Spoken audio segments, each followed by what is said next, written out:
Welcome to part 2 of this week's podcast. Look over to something that I think we misunderstand. Beginning in section 107, picking up with, start speaking about the lesser priesthood, the priesthood of Aaron. Verse 14, why it is called the lesser priesthood is because it is an appendage, there's that word again, to the greater or the Melchizedek priesthood and has power in administering outward ordinances. The bishopric is the presidency of this priesthood and holds the keys or authority of the same. No man has a legal right to this office to hold the keys of this priesthood except he be a literal descendant of Aaron.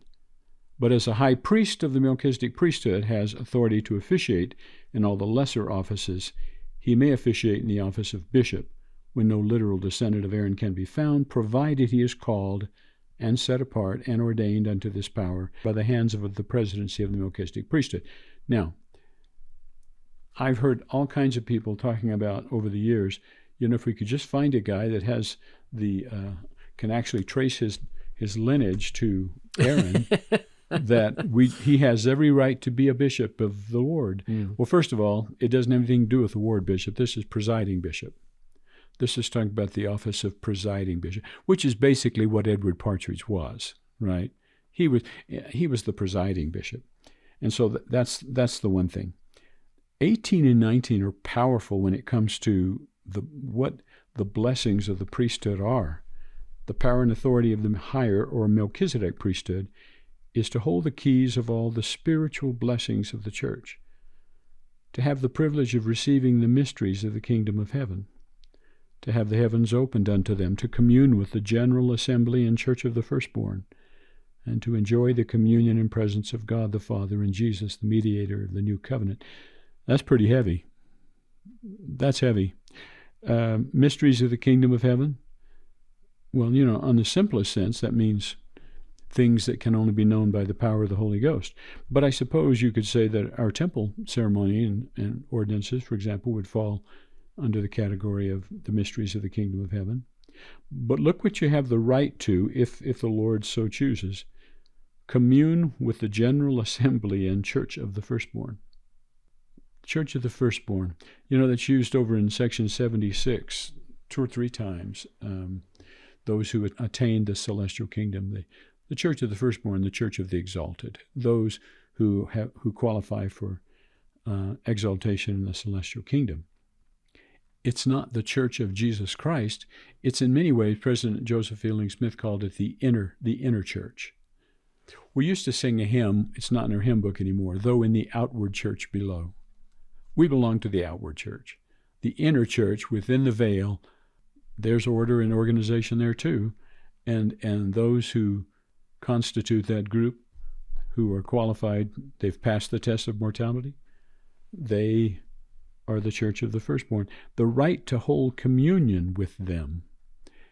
In the earliest creed that we know of, the Apostles' Creed, one of the things that's just mentioned and not commented on is we believe in the communion of the saints. In Hebrews chapter 12, the opening verses there, having talked about all these magnificent men and women who through the years had great faith, and you start chapter 12 and you're to keep things continuous, he describes that as the great cloud of witnesses that are a part of us. Verse 19 to me is so encouraging in the sense of teaching us that those on the other side, you just have to ask this, when I pass away, will I lose interest in my family? No, I'm going to be very exactly the opposite. Yeah, I'm going to be very concerned about them. My old friend Joseph McConkie told me that a story where is it Oscar McConkie? About Oscar McConkie Sr. Yeah, I remember this. He said that just before Oscar Sr. passed away, he called the family together in a little gathering, I guess, and he said something like this. He said, "I'm going to die soon, but when I die, I shall not cease to love you.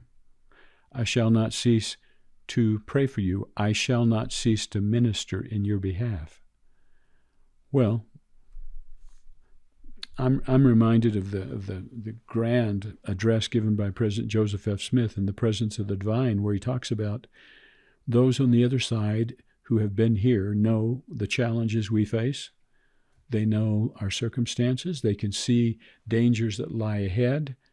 And so they're ever so solicitous for our welfare. Well, of course they are. I mean, I cannot imagine not being very concerned on the other side of the veil for my family or for my brothers and sisters in the church. So I think the promise of being qualified or able to, where it's appropriate, where the Lord chooses, to allow you to have communion with that group. I guess that doesn't mean you have to be seeing them. It's like angels.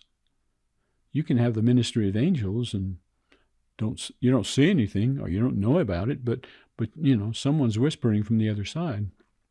And Bob, you wouldn't say this is just the Lord saying this is just for Melchizedek priesthood holders. This is for anyone who partakes in the ordinances. Absolutely. Right? Of these... It's like the Aaronic priesthood. We say, I've heard many a talk on these young men have the right to enjoy the ministry of angels.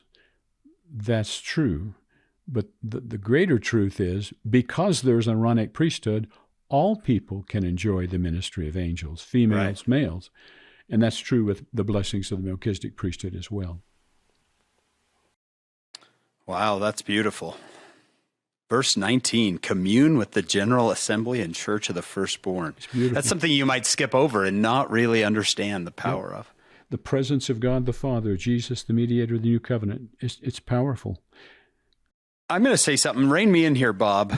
Totally fine if you need to rein me in. But I've sat at headstones of my father or my grandparents, and I've thought, this is not where they are. If I want to be close to these people, I'm going to get myself to the temple where the Melchizedek priesthood ordinances are in place, because that seems to me where I'm going to commune. And it can often happen in our own lives, in our own homes, I'm sure. But for me, I'm drawn to the temple for that reason, to commune with those who have gone before. When you think of the times you went to the temple, often maybe in troubled times, as a young couple, when we used to wonder where the next loaf of bread is going to come from, we would go to the temple in those times, and I don't remember ever coming out with any money in my pocket, but we came out with a perspective that was just a peaceful perspective. It's going to work out. The Lord's going to take care of you, over and over. Or to go in and maybe it's struggling with a wayward child.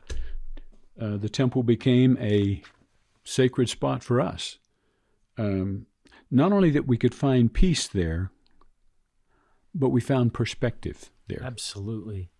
And that's coming from those who are, I would say, like you've told us here, who are part of this church of the firstborn and the Father and Jesus, right? All of that is coming from these wonderful souls. Absolutely. Well, let's look at 21, 22. This gets interesting. We're now talking about the First Presidency. Of necessity, there are presidents or presiding officers growing out of or who are ordained of the several offices in the two priesthoods. Of the Melchizedek priesthood, 3 presiding high priests, chosen by the body, appointed and ordained to that office, and upheld by the confidence, faith, and prayer of the church, form a quorum of the presidency of the church. Interesting things there. Clearly, they must be a high priest. The member of the First Presidency must be a high priest. It is not necessary, according to Joseph F. Smith, that they be an apostle. Haven't we had before? At one time, for a time, wasn't J. Reuben Clark? J. Reuben Clark is who I was thinking of, yeah. Who was a high priest in Salt Lake City. Now, he eventually was ordained an apostle and placed in line of authority. But yes, what's necessary is that they be a high priest. That is, they're in a presiding capacity. Joseph F. Smith talks about that in Gospel Doctrine, page 173. But yes, I remember very well when Harold B. Lee was sustained as the president of the church, and it was a very tender time.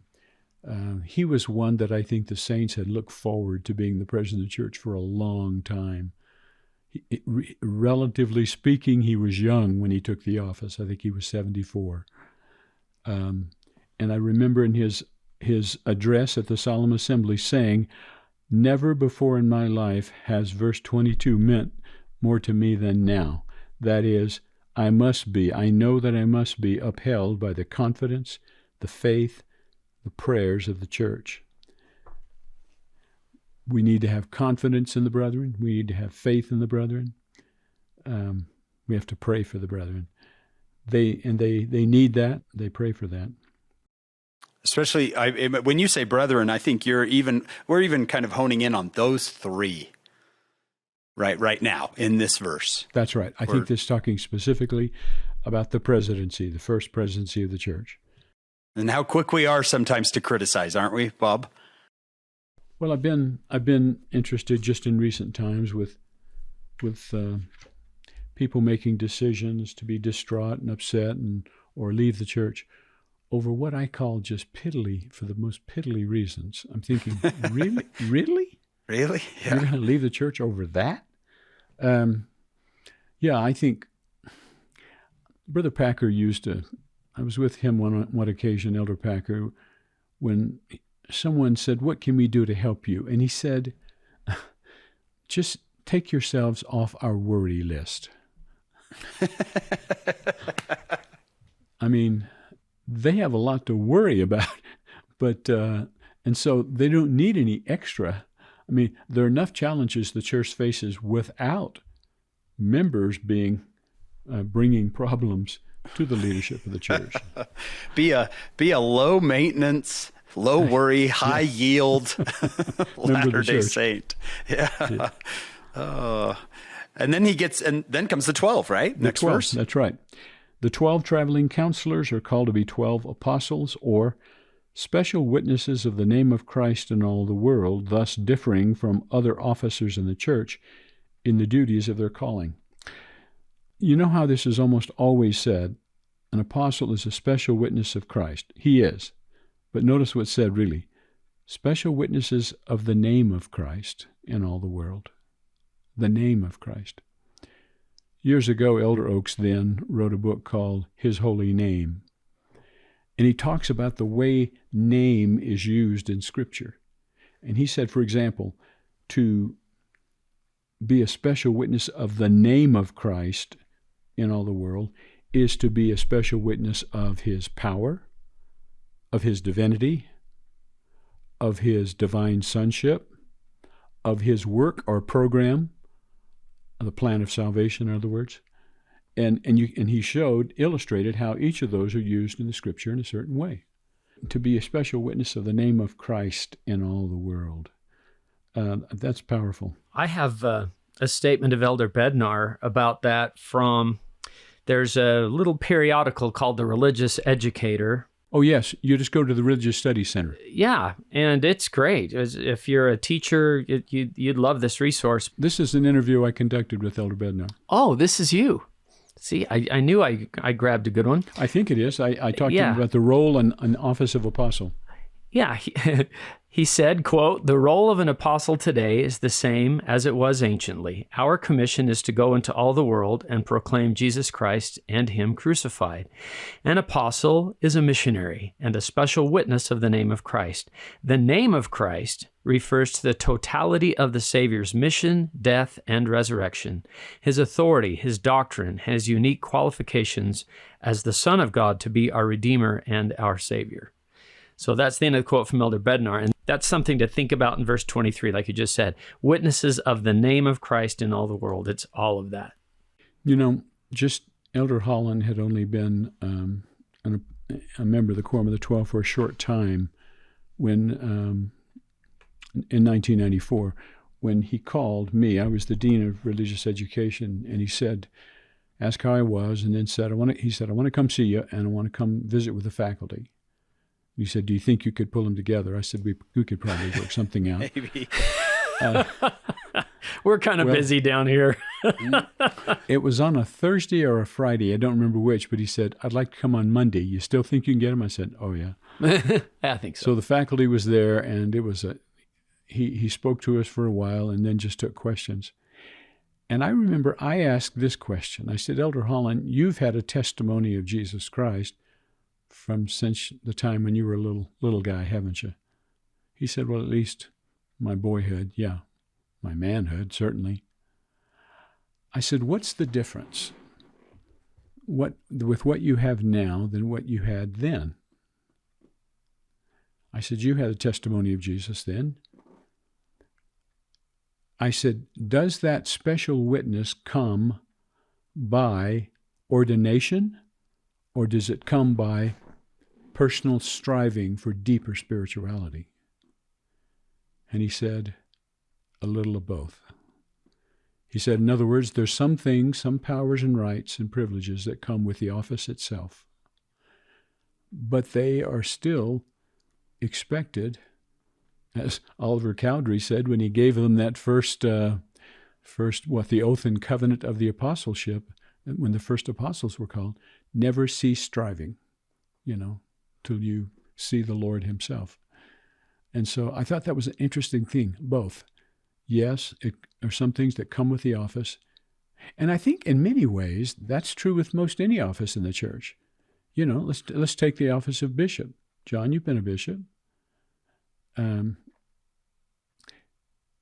You felt that. There were some things you knew and felt and understood because you were the bishop. It came with the turf, didn't it? But as far as spirituality and gospel knowledge, that was your private assignment to do that. Still my job, yeah. Yeah. Yeah, I wish it would have just downloaded a bunch of stuff, Yeah. USB port somewhere, and I could just download everything, but... Yeah. That sounds like the Lord, doesn't it? No more work involved. I'm just going to give it to you. Yeah. Not exactly. Here's an interesting thing. Look at verse 24. They, the 12, form a quorum equal in authority and power to the 3 presidents previously mentioned. That really is only the case in terms of the death of the president. The death of the president of the church. When the death of the president takes place, then what? The First Presidency is dissolved. The members of the First Presidency that are living return to their place in the 12, and then the quorum of the 12 presides over the church at that point. Bob, they're not going to know how crucial this is in just, 9 years? Oh, good point, yeah. They're going to lose the prophet, and this is going to become a very important... Yeah. Well, and look what happened. They weren't quite sure what to do with it. Right. Brigham for about 3 years, was it? Yeah. John Taylor about the same time.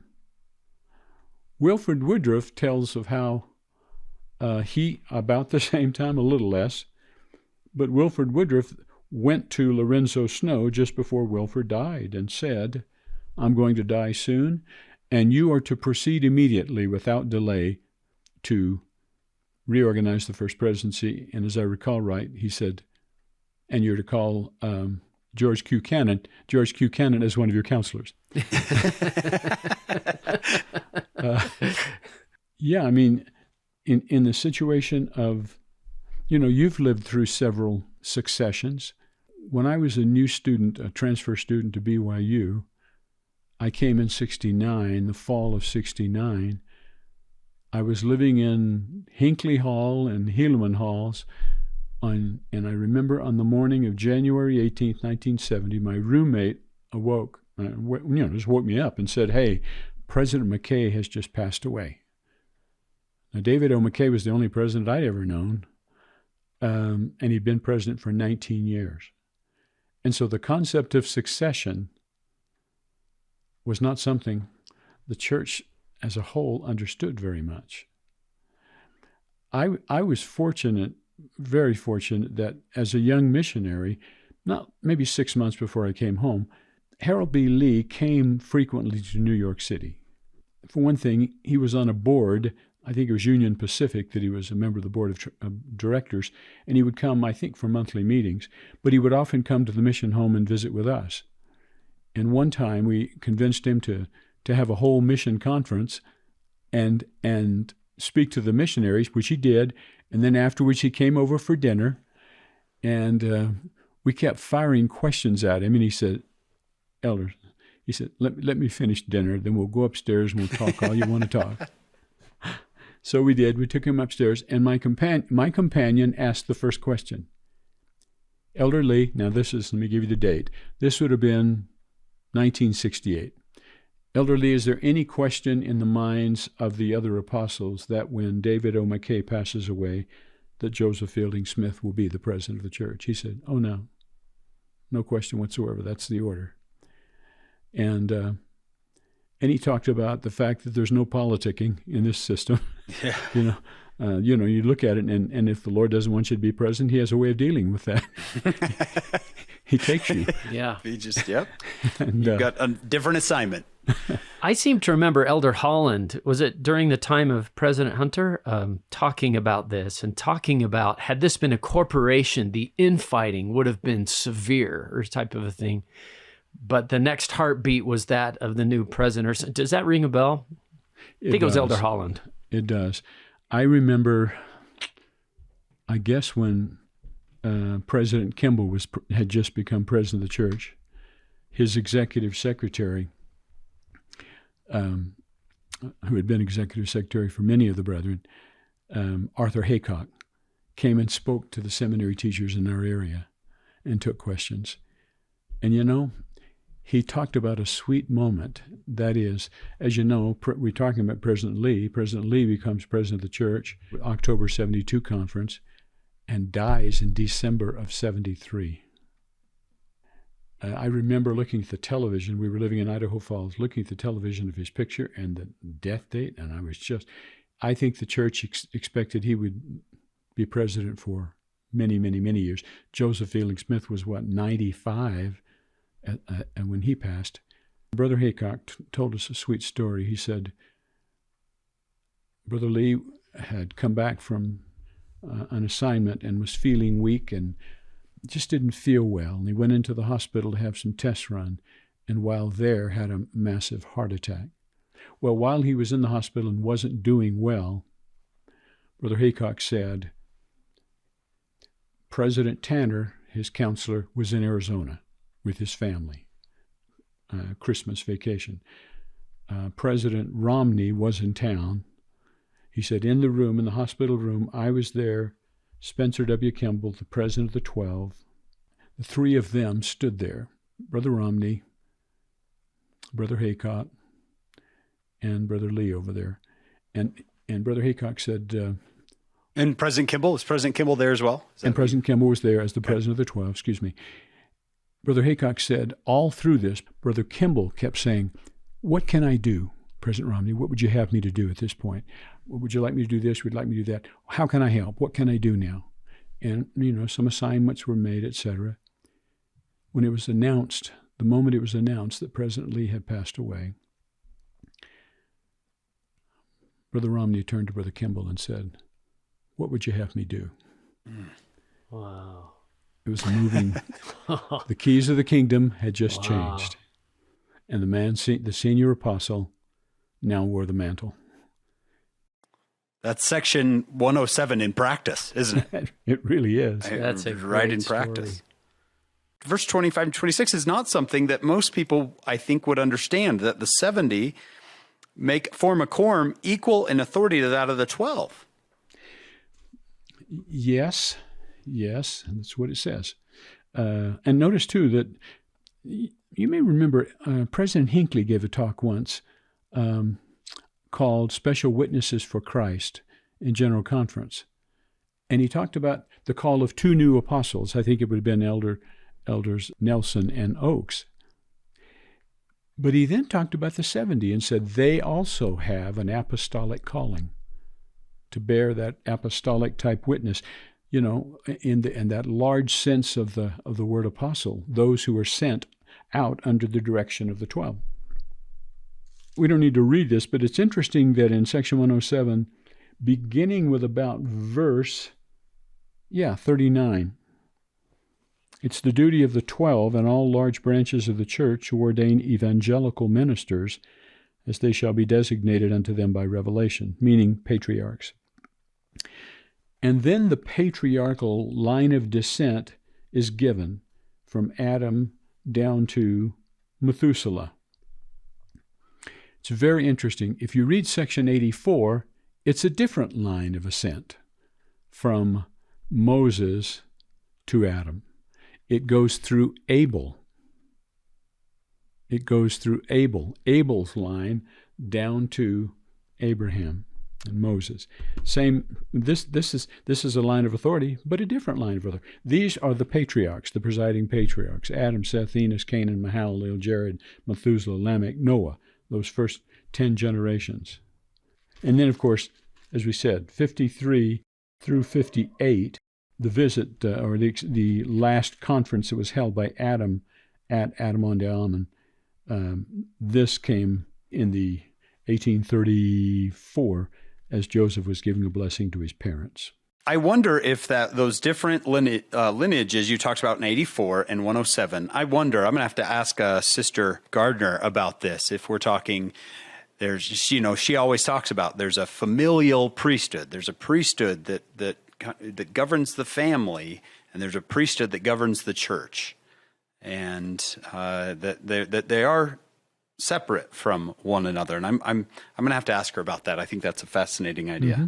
Mm-hmm. I've heard it called, there's Aaronic priesthood, there's a Melchizedek priesthood, and there's a patriarchal priesthood. Does that sound right? I think when I asked about that once, somebody in authority, the response was patriarchal order within the Melchizedek priesthood. Okay. Joseph Smith said there's the Aaronic order, the Melchizedek order, the patriarchal order of the Melchizedek priesthood falls within the Melchizedek priesthood, and we enter that through, and I'm sure Barb talked about this, entered that through the blessings of the temple. Right. Yeah, I've heard it said, this section starts, there are in the church 2 priesthoods. We might say in the temple. That's right. There are 3. Yeah, that's right. Yeah. Excellent. Notice from 85 through 89, this is where we learn what a quorum of deacons is: 12, 24, 48, 96, as they go through the quorums. Now, look at 91. Again, the duty of the president of the office of the high priesthood is to preside over the whole church and to be like unto Moses. Behold, here is wisdom, yea, to be a seer, a revelator, a translator, and a prophet, having all the gifts of God which he bestows upon the head of the church. That's a powerful statement about the president has been given all of the spiritual gifts. When you go back and you read about spiritual gifts earlier in the Doctrine and Covenants, and to the bishop is given the power, for example, in a ward, to discern those that are from God and those that are not. But here you have the president given all of the gifts of the Spirit. Which, of course, he would have to have that to be able to discern. And then this is very interesting. It's according to the vision showing the order of the 70, that they should have 7 presidents to preside over them, chosen out of the number of the 70. And he goes on and talks about the 7 presidents and so forth. There's not much said about this, except this appears to be a vision that Joseph Smith had about priesthood government, particularly, it sounds like the 70s, right? Okay, look at verse 98. Whereas other officers of the church who belong not unto the 12, neither to the 70, are not under the responsibility to travel among all nations, but are to travel as their circumstances shall allow, notwithstanding they may hold as high and responsible offices in the church. This verse was used when the first assistants to the 12 were called. I remember that. Sterling W. Sill, right? Mm-hmm. Was an assistant to the 12. L. Ray Christiansen. Yeah. Gordon B. Hinckley. Anyway, the first assistants to the 12, this is the scripture that was used. And this is the scripture that was used when the first regional representatives were called. In other words, they work under the direction. I remember my mission president, J. Eldridge. I was a zone leader at the time. We went in for a zone meeting, and the president would be leaving in a matter of days, and he was bidding goodbye. And he said, I've received a new assignment. He said, I am now a regional representative of the Council of the 12 Apostles of the Church of Jesus Christ of Latter-day Saints. He said, I have the longest title in the church and the least amount of authority. Because you'll remember the regional representative for a time, his job was to not necessarily to supervise, but to provide assistance and help and counsel to the stake presidents, because there was never to be anyone in between the stake presidents and the Quorum of the 12, or the Quorum of the 70, I guess. Right. And we have general officers of the church. Do they fall under that? They could, I suppose. Title as well. Our Sunday school presidency, our young women's, young men's. Yes. Yeah. Yes. Yeah. Good question. Yeah. John, what are you? You're on the general young men's board. Are you a general officer? I don't think so. Our friend Brad Wilcox is, and Ahmed Corbett and President Stephen Lund is a general church officer. General young men's presidency. And the young women's? Right. Sister Bonnie Corden, Becky Craven, Michelle Craig. But they're general officers of the church. Yeah, they are general officers. I'm on the Young Men's Advisory Council. They used to call it the Young Men's General Board. Now it's Young Men's Advice. So YMAC. So it's like YMAC. We were thinking of doing the dance, but. So we have officers who are under the direction of the 70 and the 12. And Bob, that seems to fluctuate then sometimes. Sometimes we have assistants to the 12. Sometimes we have regional representatives. Yeah, that's interesting. We just kind of, it's pretty fluid. Kind of as needed, right I think that when the first Quorum of the 70 was reorganized in the mid-1970s, the brethren began to feel that it was time to put things into order as it's set forth in Scripture, right? And for example, President Kimball was president of the church when that took place. Later, some developments took place in the days when President Benson was president of the church. Remembering that I was almost ordained to 70 in my stake, but I escaped and went to BYU. And so I never was ordained. But I have buddies that were local 70. But the fact is, this 107th section does not set forth rules to govern local 70. And finally, when the decision was made, and it's certainly the right decision, that 70 is a general authority calling. And in the case of the local 70 or the area 70s, they have a similar responsibility, but they do not have general stewardship. They're assigned to a particular area. Right. Even President Nelson combining high priest group and elders quorum seems to be part of this. Let's get back in. No, I shouldn't say get back in line, but kind of a Section 107 type move. It is. It is. And I years ago, a friend and I used to talk about this. Wouldn't it be interesting if one day there was just one Melchizedek priesthood quorum? And we talked, well, what would it be? I said, well, I guess the elders quorum. So, yeah. And then it happened. It happened, of course. 99, wherefore now let every man learn his duty and to act in the office in which he is appointed in all diligence. More than once I heard Harold B. Lee put the emphasis upon let. Let every man learn his duty. What he was talking about was smother leadership. Smother leadership. Let the man or the woman learn their duty. I think there's nothing more uncomfortable than to have the person that's directly over you making all the decisions for you. Micromanage. Micromanaging, as we say. And I think this is really important. Many times when the correlation program was being developed and put together, Brother Lee had a very strong hand in it. Many a talk, he talked about this. Allow them, permit them to learn their duty. Don't stand over them and supervise them. So I think... So they can't learn, right? You can't learn if someone's always there just fixing every little move that you make. The same thing as a parent, right, Bob? Let your children learn. Yes. And this is a big part of the new children and youth program, to let the young people, they've been invited into councils that they weren't invited to before, and to let them lead and to be not maybe you can sit back and watch and help and direct, but let them experience leadership. Who was it? I saw a talk. I bet you saw it too, Hank.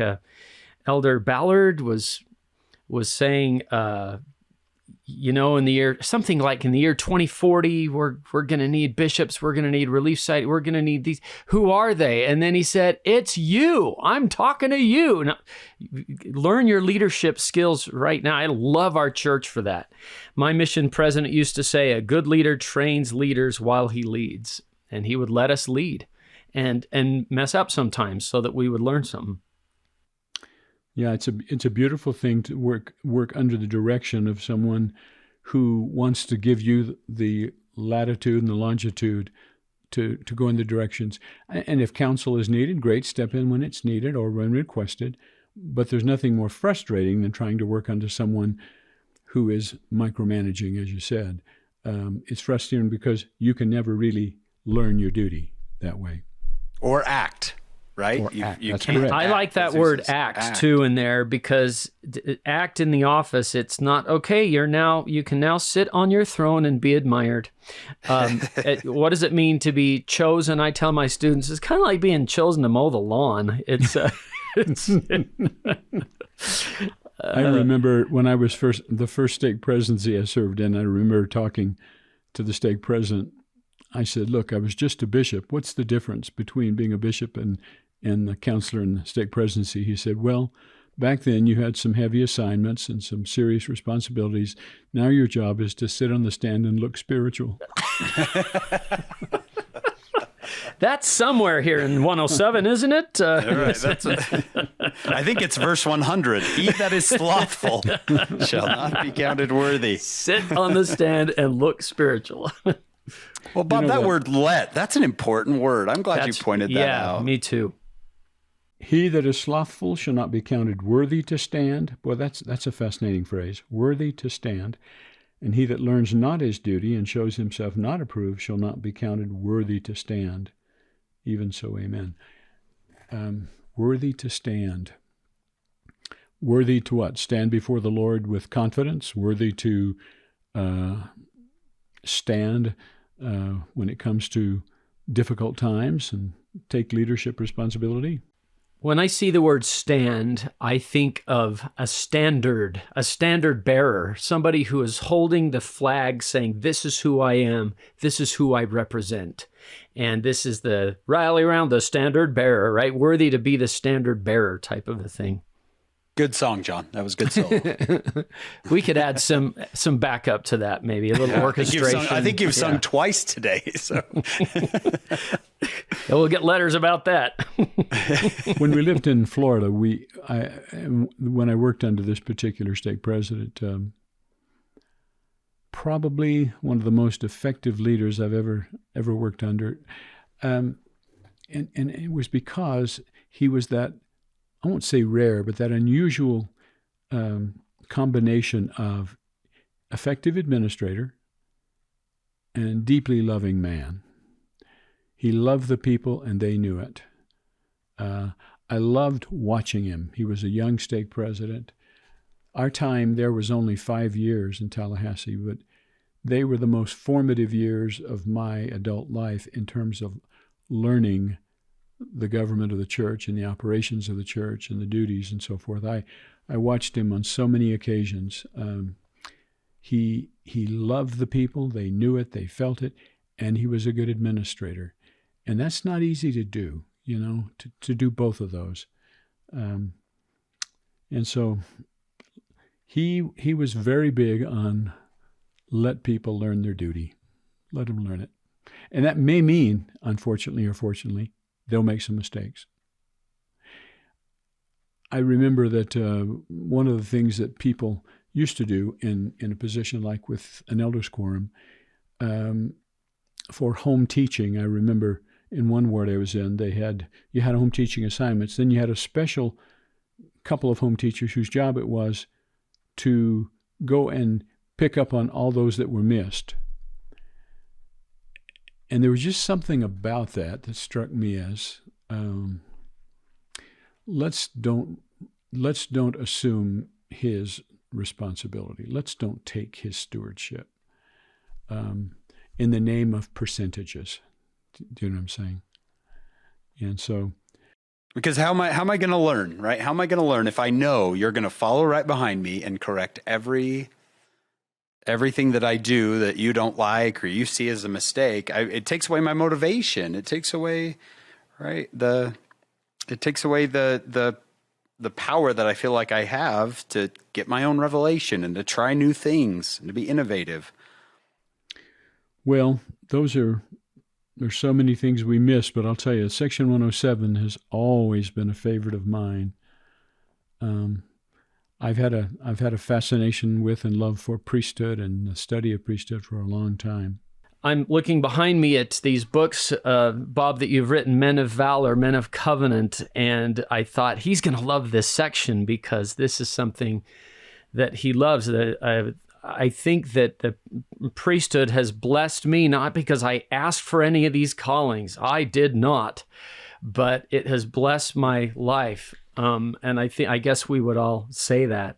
Elder Holland, August 94, talking about Section 107, said, "And all of this given by revelation to a boy, leading a church then of only a few hundred members. Yet we still guide 9 million and growing, will guide 90 million by those same revelations that were given to virtually a child more than 160 years later." That's beautiful.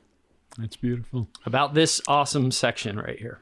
You know, there's a, as I've talked with people of other faiths, they're not unaware of the fact that there's something magical about our lay ministry. That while we may not be as efficient in this or that, while our people aren't necessarily trained for the ministry, if you will, there's something magic about what it does from the time a child grows to adulthood, the experiences you get. When you think about the opportunity to give talks as a primary child, the opportunity to serve in this capacity or that capacity, I don't think we even sometimes appreciate how that by the time a person is an adult, they're accomplished in so many things, so many areas, so many abilities. I'm not trying to draw attention to myself, but this is an experience I had probably now more than 30 years ago. I went to my 20th year class reunion, and I wasn't quite sure what to expect. But I had just been hired at BYU at that point. And I got to talking with some friends that I hadn't seen for 20 years. And they began to ask questions and more questions and more questions. They asked about the church. And I remember thinking, they would say, "Tell us about this and tell us about that." They were absolutely blown away by the idea of a lay ministry, by the idea that our people aren't formally trained. They assume a responsibility. And that night, as I thought back on what I just experienced, I spent about 2.5 hours just talking with them about different things about the church. And the thing that welled up in my heart was an appreciation for marvelous teachers, for marvelous priesthood leaders, great advisors that form members of the church in so many ways. You know, here we can send a person on a mission and they can be competent to go out and teach the gospel as an 18-year-old, as a 19-year-old. There's just a genius in this system. Now, will there be mistakes? Yes. Will we fall down here or there? Yes. But it's nothing compared with the kind of person that is put together by an organization that is founded on revelation and that helps us grow piece by piece by piece. Yeah. It's really something. It truly depends on people and people who are not prepared. And that's right. It really is. It forces you to get prepared. When I was called to be a bishop, how lonely that felt at first until it became public and I got to call my counselors. And then I got to just watch all of these dedicated brothers and sisters in my ward who served no matter who would have been the bishop, they would have done it. But I felt so supported and marveled at their testimonies, their determination to serve the Lord, and it was like I exhaled. This is the Lord will move forward, and look at all these people surrounding me that are a lay ministry. But look at how we're all learning this together. It was a great relief. The first time I was bishop in Florida, I think I was a good bishop, but I did way more than I needed to do. I mean, I didn't delegate a great deal. The second time I was called bishop, I was a new person. I knew there were certain things I alone could do, and those I did. But if it didn't fall into that category, I can still remember the high priest group leader calling and saying, Sister so-and-so's got a problem with this, this, and this. And I just wanted to let you know. I said, well, what are you going to do? How are you going to take care of that? Well, that's why I was calling you. I said, yeah, I know, but what are you going to do to help fix this? Oh, I love it. I just did that over and over and over, and I watched the people grow in their assignment. The members have to learn. We'll make our mistakes, and we'll do things the wrong way, but eventually we grow up in our own way, being worthy to stand one day. And that's the Lord telling the brother Jared, hey, I got no light, I can't breathe. Well, what are you going to do, Mahan, right? What are you going to do? I gave you a brain. Go ahead. Go figure it out. Get that figured out. I know that as my family and I, we're going to study section 107. I have a 17-year-old daughter, and she is wonderful in every way. And she's going to say, where do I fit in section 107? Dad, there's a lot of deacons and priests and teachers, and there's a lot of, prophets here. And she's going to ask this. I'm going to read a quote for you, and then I'm going to let you kind of take off, if that's okay. This is from Sister Jean B. Bingham.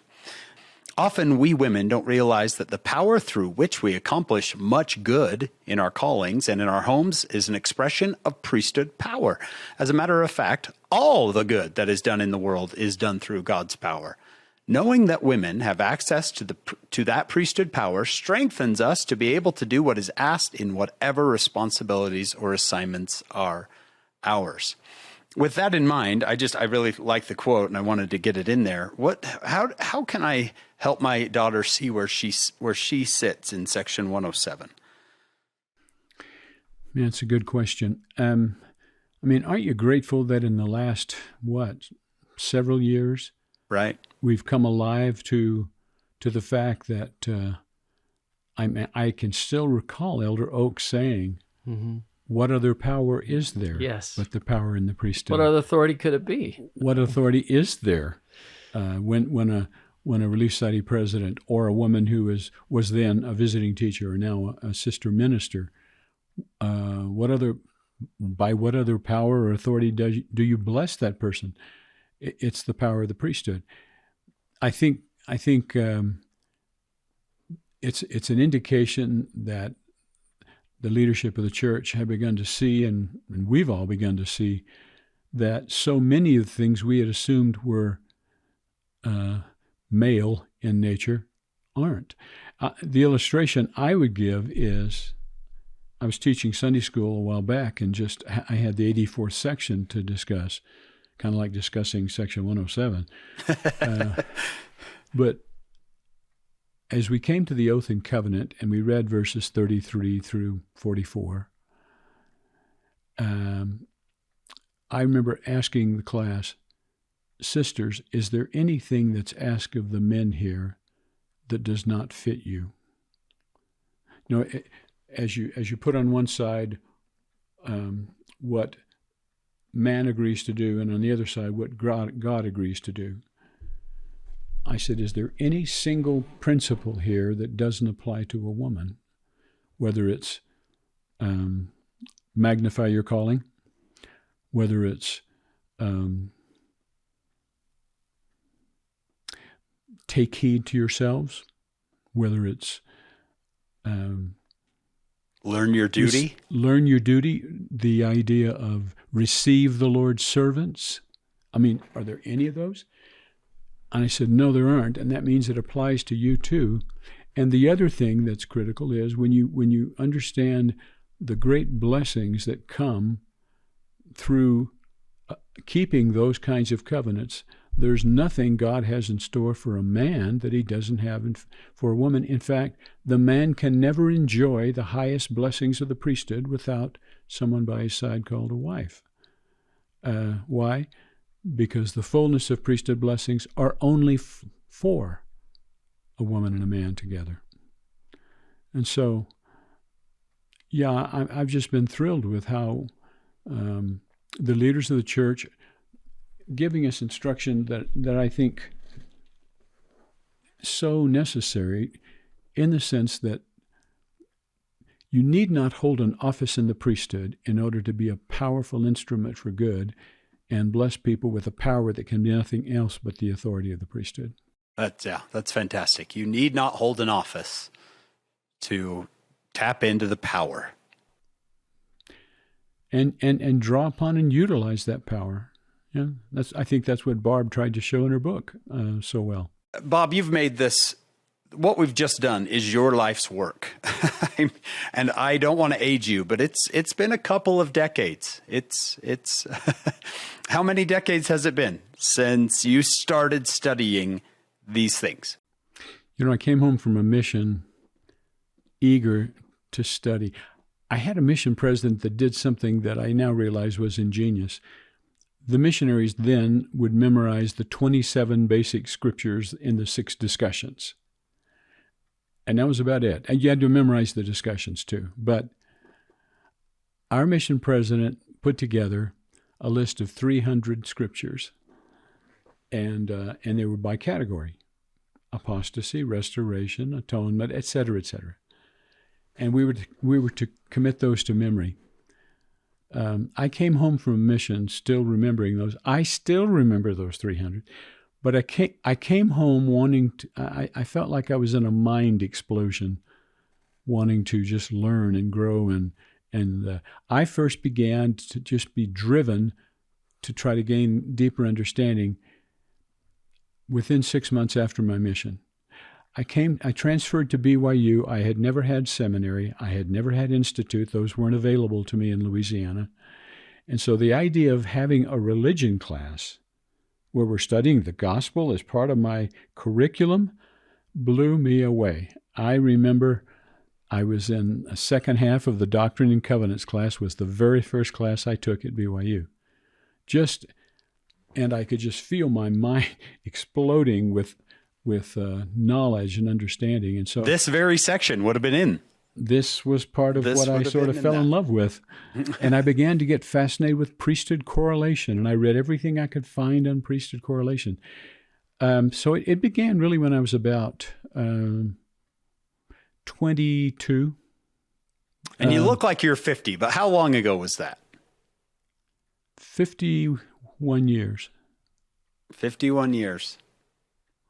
Yeah, and those were formative years for me. I sing praise to every great teacher that I had, and I had some great ones. You know, we could just name them off, but I won't. Just men and women whose conviction, whose testimony, whose knowledge of the gospel made me want to be like them.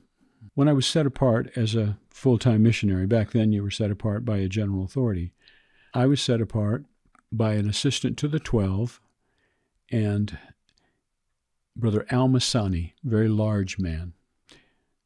He put his hands on my head. It was interesting. He had a bit of a tremor, and so I can still recall the feeling of his hands moving on my head. But he blessed me with some great things. But one thing I don't think I'll ever forget, he said, "I bless you that from this time forth you'll not have difficulties remembering the scriptures." I didn't think about that much at the time. I don't think I thought about that. I've thought about it a lot in the last 10 or 15 years. It was a simple blessing. It wasn't anything overpowering. Now, I'm getting older, and it's getting a little harder to remember things. But the desire to know the scriptures well enough to answer people's questions, to teach them. The other thing that happened in the mission home, back then, most all of the missionaries would be endowed while they were in the mission home. You would go over to the Salt Lake Temple. And what would then happen is you would go upstairs to the solemn assembly room, and Harold B. Lee would be there to take the questions of the missionaries. Yeah, I don't remember many of the questions that were asked, but I'll tell you what I remember. Every question that was asked, President Elder Lee would say, well, let's see what the Lord has to say. He'd go to the scriptures.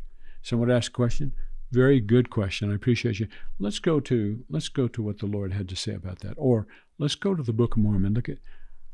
I thought to myself, if I could ever be like that, I knew I never could be like him, but I thought if you could, to be in a position to where you can really assist people because of the price you paid to know the gospel. That experience alone has affected me now for 71 years. Watching a man of God, one of the great doctrinal minds, Harold B. Lee, watching him handle himself so easily with questions that were being raised, as he would turn here and turn there and read the answer. I just feel like the Lord's blessed me with a lot of sweet opportunities, and my wife and I talk about this a lot, how good the church has been to us. How good the Lord has been to us. Life isn't easy, and you have all kinds of bumps along the way and difficult times. Maybe you have difficulties with children or grandchildren, but the Lord has been good to us in the sense of the two of us have been blessed with a testimony that I believe is solid, and I'd like to believe is unshakable. I began praying years ago that the Lord would remove doubt from my mind of any kind about when it comes to the restoration of the gospel or truthfulness of the church and so forth. And I think there's some prayers God is eager to answer. And my wife and I talk about that often, how grateful we are. A, that we had wonderful teachers, advisors, priesthood leaders, etc. B, that the Lord has blessed us both with a conviction that no matter what would be asked, I think no matter what would be asked of us, we would do. And so, but I look back and I owe all of that to people whose lives affected mine. With what they knew, yes, but more importantly, how they loved. And that's been all the difference for me. And I still feel a drive, I still feel a drive to learn and grow. And I have a problem. I'm a slow reader. My wife can read a book in a day, and it'll take me 2 weeks. But you know what? It's pretty marked up when I'm done. Right.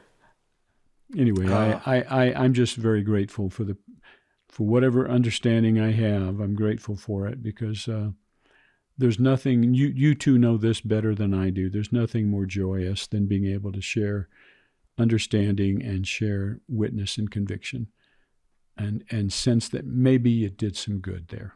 Yeah. That's exactly right. John and I both have walked out of chapels going, well, I hope we did some good there.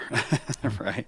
I was just thinking, you have studied the life of Joseph Smith longer than he was alive. Right? You studied him for 51 years. He was only alive for 38. Good point. Yeah. That is good. I hadn't thought about that either. Yeah. If someone, knows Joseph Smith on the earth, it's you.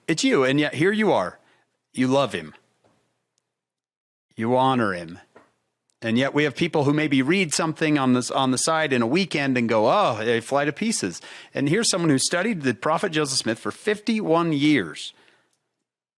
I just want to emphasize that. 51 years. There's nothing that Bob Millet doesn't know about the prophet that someone else knows. That's not true. But I have fallen more deeply in love with Joseph Smith as the years have gone by. Do I think he was a perfect man? No. Did he make mistakes? Yeah, he was a human being. But isn't it a beautiful thing that the Lord could work with him and teach him? Look what he could accomplish in those 18 years. It's unbelievable. It's unbelievable what Joseph Smith accomplished. And so I read his teachings, his sermons, especially his funeral sermons, and I'm blown away by the knowledge that man gained by study himself, by revelation. And I may have mentioned this the last time, but there has one of my greatest joys is to every morning repeat this that Joseph Smith said. And you know the statement. He said, "It is my meditation all the day, and more than my meat and drink, to know how I shall make the saints of God comprehend the visions that roll like an overflowing surge before my mind." Oh. And I want to say, what manner of man is that? Yeah. My goodness. Oh, John, it's another day where we get to say it was good to be here. It was good for us to be here. Yeah. Nice for me to be with you. Oh, Dr. Millet, we just can't thank you enough, and I'm sure our listeners are feeling the exact same way. They're saying, what a great man to give of his time and his knowledge to us these last couple of hours. Thank you so much. You're certainly welcome. Yeah. I'm sure there's many people who have love in their heart for Bob Millet and for Sister Millet as well. We want to thank you all for listening. You've been wonderful. We're grateful for your support. We couldn't do it without you. We have executive producers who we just absolutely love and adore, Steve and Shannon Sorensen. And we have a production team, right, John, that does all of this. They do the heavy lifting, yeah. We get to just sit here and talk with our friends, and it's so fun. And then, and people come up, "Oh, I just love that podcast." And they're like, well, you should probably thank these people. Yeah. David Perry, Jamie Nilsson, Lisa Spice, Kyle Nelson, Will Stoughton, and Maria Hilton. Those are the ones who deserve thanks for this podcast. And again, thank you for listening. We hope you'll join us on our next episode of Follow Him.